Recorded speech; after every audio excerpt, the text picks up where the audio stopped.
It's natural for a coworker to like you.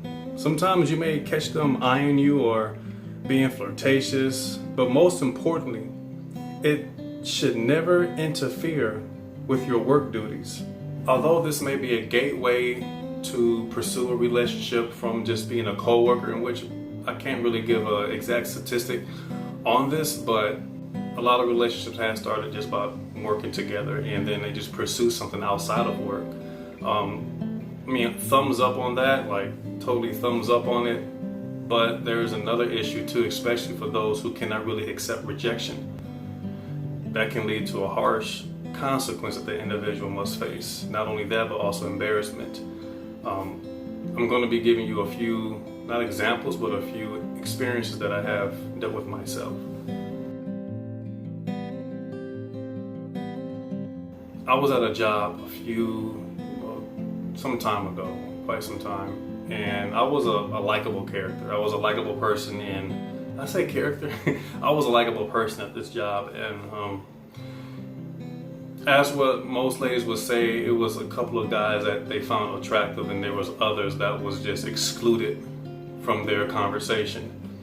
The difference is I didn't really give those ladies attention. I really wasn't like, I was cool with them, but I didn't want to pursue anything outside of work. Although I just kept it as a friendship level, they wanted more than that.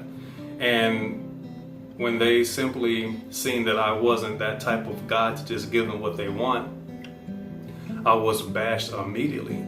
It was quite harsh. I tend to just laugh at it, just let them speculate whatever and say this and say that, but the rumors was getting a little bit too bad to the point where now, management and supervisors got involved, and I had to just tell them the truth, like, it's not true, it's not me. But then again, some people just simply can't accept rejection, and it's kind of hard to like really work with some people that they like you, but then again, you just want to just not barricade yourself, like barricade yourself there, from them, because you know that you still have to spend time with them.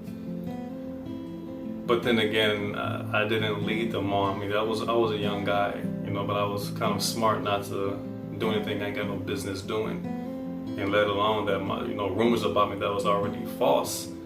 It's like, man, I can just imagine even if I did do something, how that would just spread like a virus.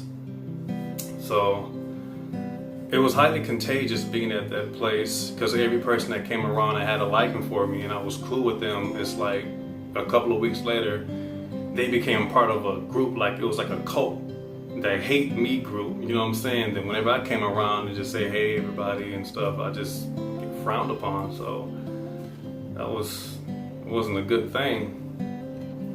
I'm pretty sure you probably have dealt with the same thing, male or female, but just don't let that stop you, and try to be wise and knowing who you work with.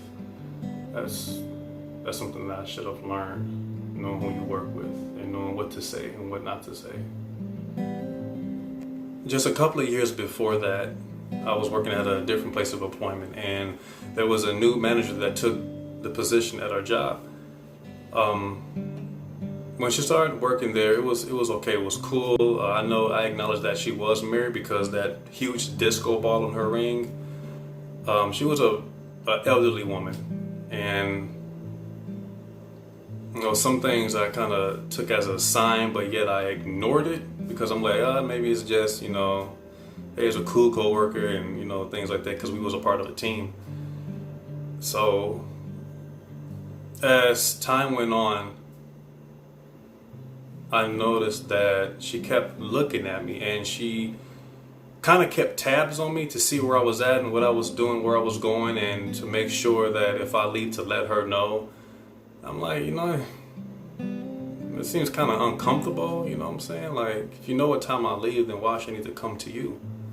The new manager that came in, again, she kept, looking at me and things like that. I just noticed I had to stand back, and I just kept aware of my surroundings and my environment, and also my coworkers. It wasn't a problem at all. It was pretty funny. Actually, I was just on their nerves. Sorry. But she didn't do that to nobody else except me. Actually, no, I take that back. She did. But this lady simply, like, this, my other coworker, she kind of told her off. Like, she kind of had that attitude where it's like, you better back up or something else going to happen outside of work. Now, I was the main target. And, well, she kept tabs on me. Again, it was very uncomfortable. So she kept looking at me. Everything that she kept looking at me. She, just kept watching me. And I'm like, I'm not really... That's uncomfortable. So there was a point where whenever she talks to me, she get really close, like very like out, let's see, to like maybe right here. And I'm like, I kept backing up, and she kind of seen me backing up, you know what I'm saying? I'm like, just keep your distance, you know what I'm saying? Like, just keep your distance. And I didn't say that, I should have, but I'm like, maybe this is how someone is, or this maybe how they was raised, but. And one thing led to another where she knew she couldn't get my attention. And I believe that angered her. And I must say is that she kind of got ticked off. Whatever little thing that she can find on me, that was it. She just went out. She went berserk. And she got into my face real close. And she just, nailing me, like literally nailing me. And when she did that, man, I just went back at her. Our parents always say, just respect your elders. In my mind, what I really wanted to do was a little bit different. But I had to keep my composure. And again, I'm not a violent person at all. So I just left. I left the place. And not only that, but I also went above her manager. I took the case above, over her head. I wrote a report. The next day I went back to work. This was a whole different atmosphere where she was kind, she was sweet. I'm like, this is how you are supposed to be. Not just showing a front in the beginning just to get along with us, but that stuff is, your real character is going to come out, especially when you work with somebody. So everything was cool after that. It was all right. One of our last days there was a party. She was very busy. And I noticed that she didn't have anything to eat, whatever. So I'm like, I was just maxing out some stuff.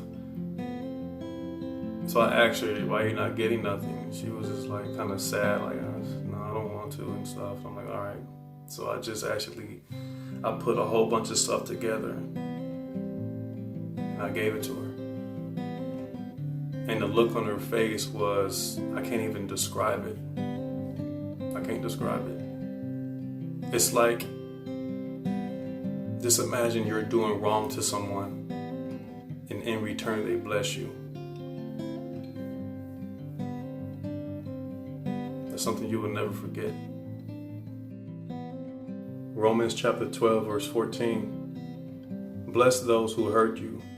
Bless those and do not call down curses on them. If your enemies are hungry, feed them. If they are thirsty, give them a drink. For by doing this, you will make them feel guilty and ashamed. Before I asked those verses that I read to you, I never knew anything about that. I never did. I know you're supposed to pray for your enemies, pray for those who persecute you, yeah. But doing good to them. Not just praying for them, but actually doing good to them and for them. That changes a person's heart. Every place of employment has a commitment to respect human rights, and it's defined in our human rights policy. The commitment to respect human rights is also set out in the standards of business conduct, which apply to all employees of the company. The job that you're currently working, you can see online the employment harassment policy. And if this is for you, your phone or someone else can actually collect empirical evidence simply by recording it or even using an audio. Maybe you've been victimized at a previous job because others were jealous of you, of your skills, and they wanted you to be fired.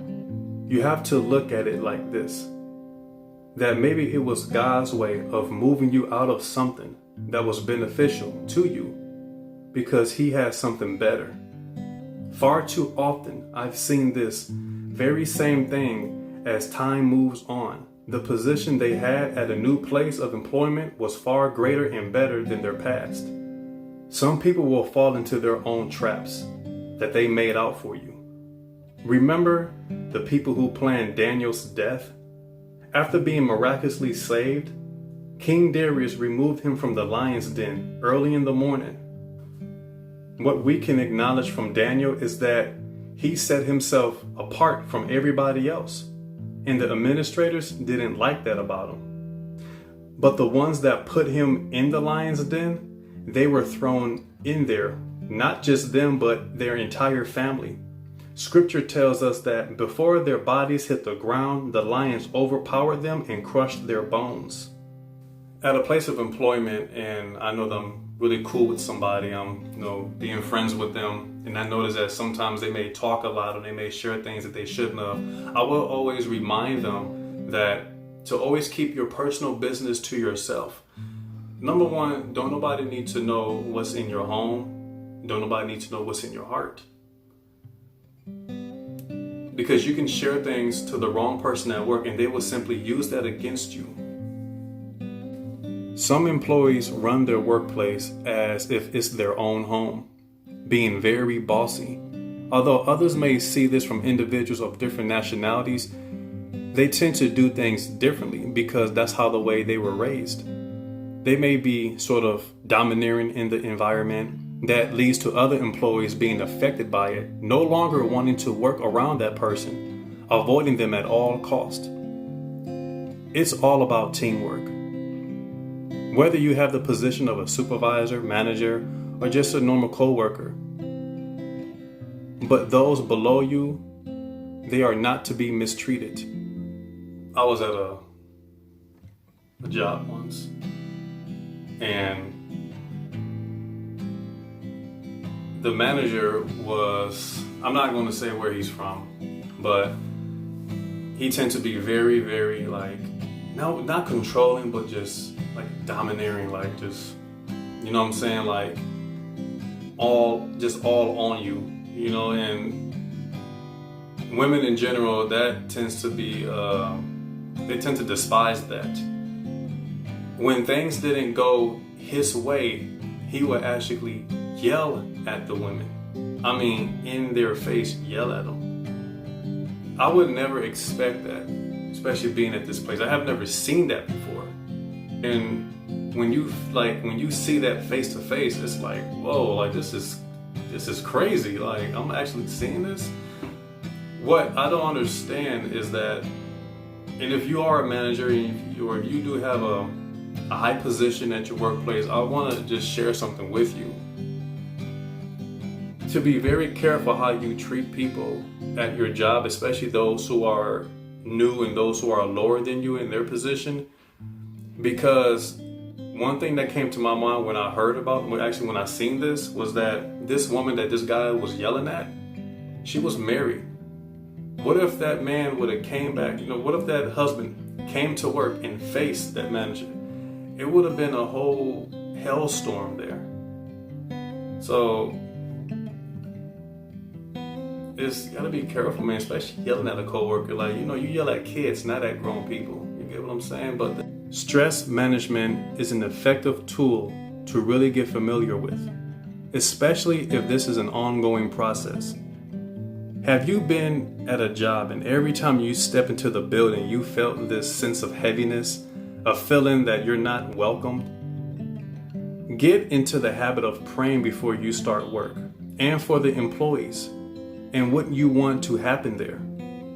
I'm sure that the last resort is quitting, and depending on where you are economically, sometimes it is the wrong thing to do. unless it is a final decision that must be made. Depending on what city, state that you are currently in, there's a lot of public assistance that can help you, whether if it's a civil matter, harassment, anything that's dealing with housing or at work. Here in Milwaukee, we have something that is called Legal Action of Wisconsin. And if you are currently residing in Wisconsin, if you don't know anything about this, I'm going to briefly describe it to you so you can get familiar with it, and also some contact information that can help you. Legal Action of Wisconsin is the state's largest nonprofit law firm providing free civil legal service to Wisconsin clients at the most vulnerable times in their lives. They provide public and private sources, including the federal funded Legal Service Corporation, which strengthens and stabilizes communities, especially those that have been systematically marginalized and undeserved. For more information, contact legalaction.org. As human beings, we are very strategical. We look for shortcuts, we look for patterns in life, not just in life, but also in workplaces. When you are dealing with bossy individuals, sometimes avoiding them is the last resort. Sometimes you really can't do it because, again, the workplace is quite closed in.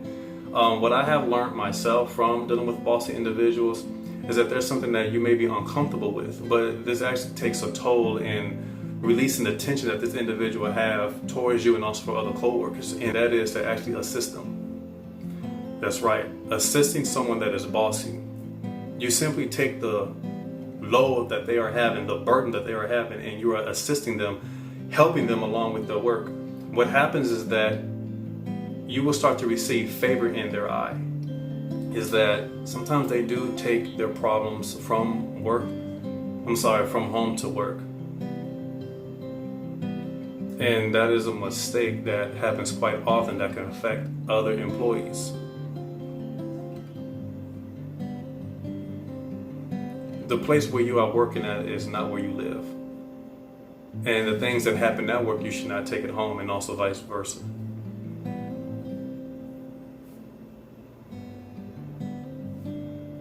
Be the kind of person that God wants you to be. And He knows what you are dealing with. He knows exactly what you are going through. But simply showing hate is just a weapon that the enemy is using just to tear each other down, even yourself.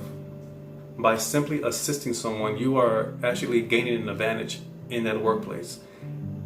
Again, you would not be the common enemy no more. And that person will just really appreciate what you are doing, and it will lighten the load that they have. Helping someone actually change hearts. I have seen this before. I actually done this myself. Sometimes I did not want to do it. I'm like, you can go on somewhere, but that's just human nature. But then again, sometimes we got to put those things to the side and really do something that is right, especially what Jesus said. Sometimes it can be some hard teachings, but when you really just not put your trust in yourself and just have faith in God and really work at it, you'd be surprised on the outcomes that can really make a big difference. Thanks for watching, everybody. Take care.